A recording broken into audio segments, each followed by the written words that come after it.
On the point of that knife, a man's life is at stake.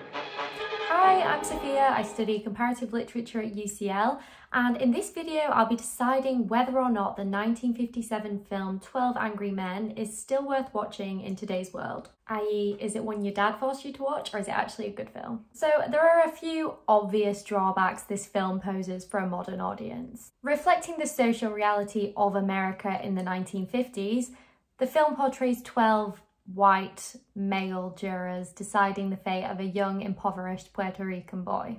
Some of the social attitudes portrayed, particularly racist attitudes, feel outdated and uncomfortable for a modern audience. But of course, that's the point. This film challenges audiences to confront their own prejudices, perhaps as much today as it did in the 1950s. And this is because so many of the problems it investigates are universal human problems, and they are, in this sense, timeless. So I'm going to tell you why I think 12 Angry Men remains a complex and thought-provoking exploration of the human condition 66 years on. And the first point I want to touch on is racial bias in the justice system. There are only too many recent high-profile cases of systemic racism in the police and court systems, particularly in the US. So in light of that, and of course the Black Lives Matter movement, Juror 10's racist assumptions in the film echo the prejudices that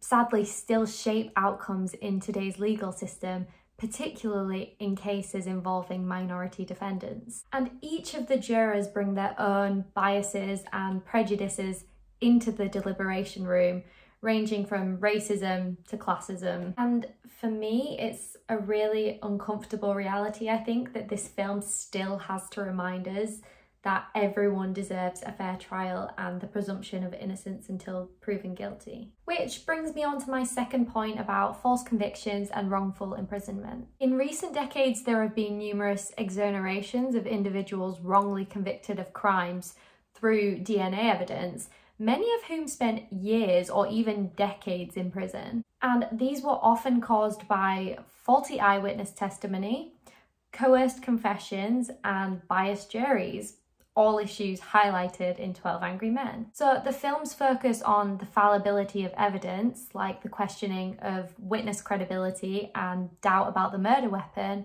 is therefore very applicable in the modern justice system. And the third reason why I think this film is still incredibly relevant is its ideas around mob mentality and critical thinking. Especially with the rise of cancel culture on social media, this aspect of the film is still really important. And the interactions between the jurors reflect the complex way people influence each other, sometimes for good and sometimes in dangerous ways. With the mass spread of misinformation that's so inherent to social media, individual thought and rationality couldn't be more crucial for a modern viewer. So Juror 8's insistence on careful, rational deliberation is a reminder of the need for critical thinking, even when it's difficult to go against the grain. And while the film is quite forward-thinking in many ways, we can learn from its limitations too. For example, the lack of jury diversity in the film reminds us that jurors bring their own life experience and their own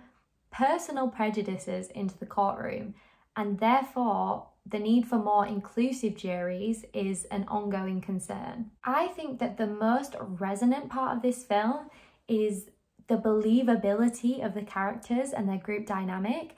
To me, these are characters that we all see in everyday life, and it's just honestly a brilliant exploration of human nature. If you enjoyed watching, please like, comment and subscribe.